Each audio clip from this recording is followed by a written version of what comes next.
Assalamualaikum warahmatullahi wabarakatuh. Selamat siang semuanya. Bagaimana kabar kalian? Mudah-mudahan kalian dalam keadaan sehat lagi ya. Nah, seperti biasa, sebelum memulai kegiatan pembelajaran bimbingan kita hari ini, ada baiknya kan kita itu berdoa terlebih dahulu. Nah, jadi berdoa menurut agama dan kepercayaan kita masing-masing. Berdoa dimulai. Berdoa selesai. Nah, pembelajaran bimbingan kita kali ini akan membahas tentang flowchart. Jadi saya mau nanya kepada kalian ya. Nah, sebelumnya kalian itu tahu nggak apa itu flowchart?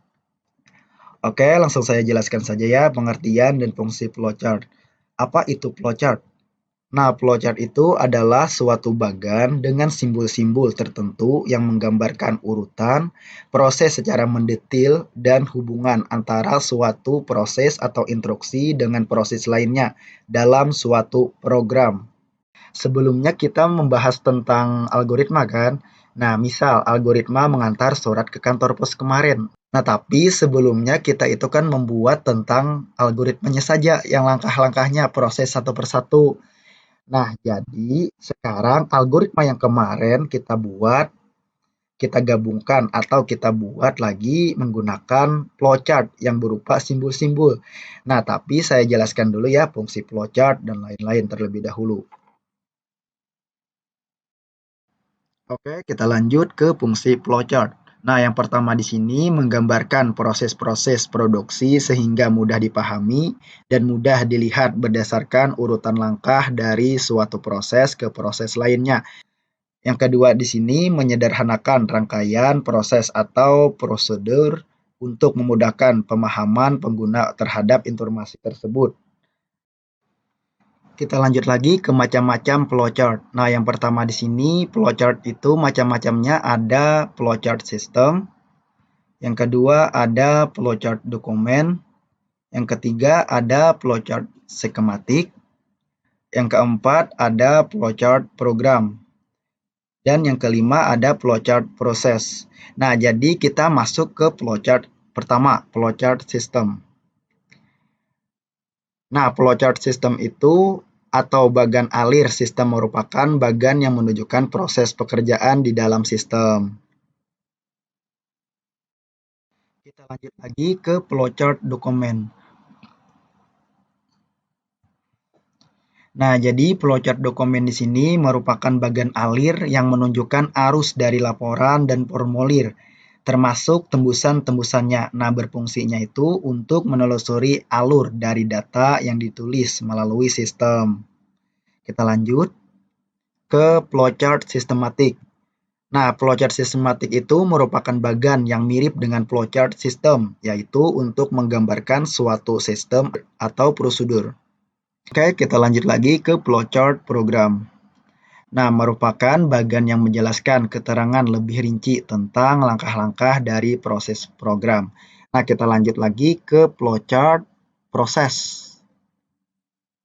Nah, merupakan teknik penggambaran rekayasa industrial yang memecahkan dan menganalisis langkah-langkah selanjutnya dalam suatu prosedur atau sistem.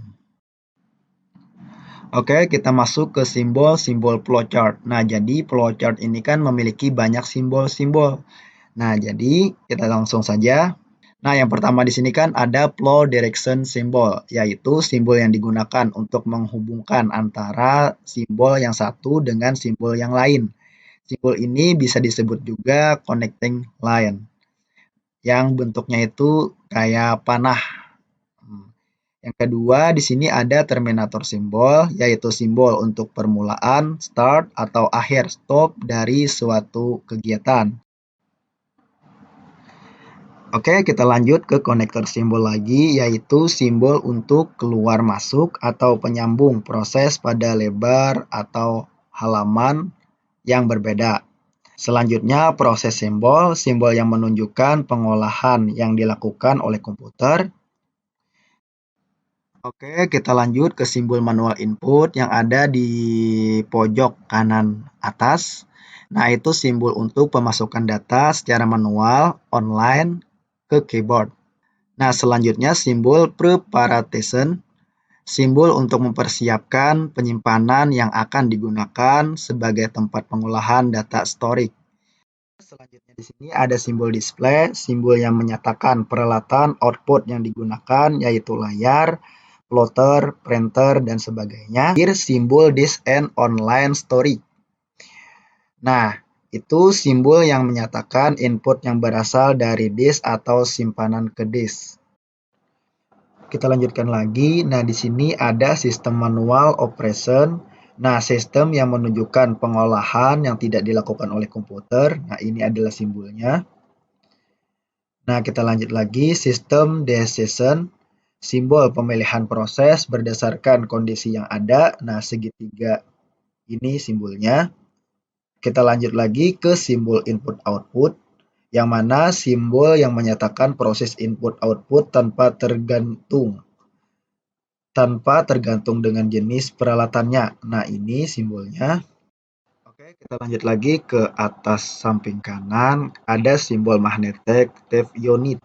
Nah, simbol ini menyatakan input berasal dari pita magnetik atau output disimpan ke pita magnetik. Nah, ini simbolnya. Nah, selanjutnya di sini ada simbol punch card, simbol yang menyatakan bahwa input berasal dari kartu atau output ditulis ke kartu. Dan yang terakhir ada simbol dokumen, yang mana simbol dokumen di sini menyatakan input berasal dari dokumen dalam berbentuk kertas atau output yang dicetak ke kertas. Nah, tapi buat kalian yang penting itu cuma flowchart direction symbol, terminator symbol, konektor symbol, sampai proses simbol. Yang paling penting kalian ingat cuma yang ini. Oke, kita lanjut lagi ke contoh flowchart sederhana di kehidupan kita sehari-hari. Nah, di sini Bapak ambil tentang flowchart makan. Nah, seperti biasanya kita buat dulu algoritma makan. Nah, yang pertama itu kan algoritma makan itu langkah pertama kita mulai terlebih dahulu. Nah, lalu kita cuci tangan. Setelah kita cuci tangan, biasanya kita siapkan piring, sendok, dan garpu. Selanjutnya, ambil nasi, taruh nasi di atas piring. Selanjutnya, ambil air minum di gelas.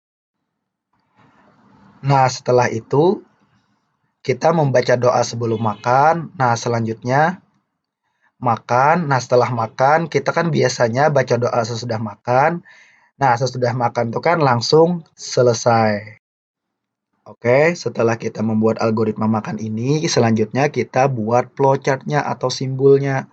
Nah, seperti yang Bapak jelaskan tadi tentang simbol-simbol, mulai di sini simbolnya itu kan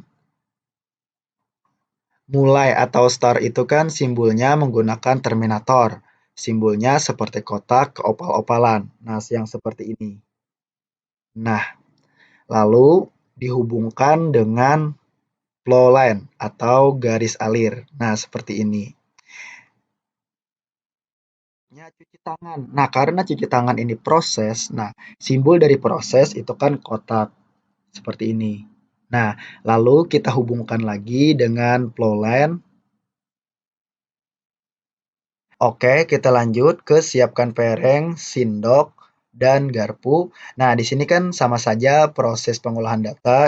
Jadi, simbolnya sama saja kotak. Nah, lalu kita hubungkan dengan flow line. Nah, seperti ini. Setelah itu, ambil nasi, taruh nasi di atas piring. Ini kan sama saja proses. Kita simbolnya kotak saja juga. Dan kita hubungkan lagi dengan flow line. Nah, lalu ambil air minum di gelas. Nah, ini kan sama saja proses. Simbolnya itu kotak. Nah, selanjutnya membaca doa sebelum makan. Nah, di sini juga proses. Jadi, kita simbolkan dengan kotak. Nah, lalu kita hubungkan lagi dengan flow line atau garis alir. Nah, makan ini sama saja proses. Kita kotaki lagi. Nah, lalu kita hubungkan lagi. Baca doa sesudah makan. Nah, baca doa sesudah makan ini kan sama juga proses. Masih proses, jadinya kita kotaki lagi. Nah, lalu kan selesai. Selesai tadi kan sama dengan mulai. Simbolnya itu menggunakan kotak keopal-opalan terminator. Seperti ini. Nah, paham sampai di sini? Nah, itu tadi adalah materi kita tentang flowchart. Nah, jadi kalau ada yang kurang jelas, kalau ada yang kurang paham, silahkan tanyakan di classroom kita ya. Terima kasih. Wassalamualaikum warahmatullahi wabarakatuh.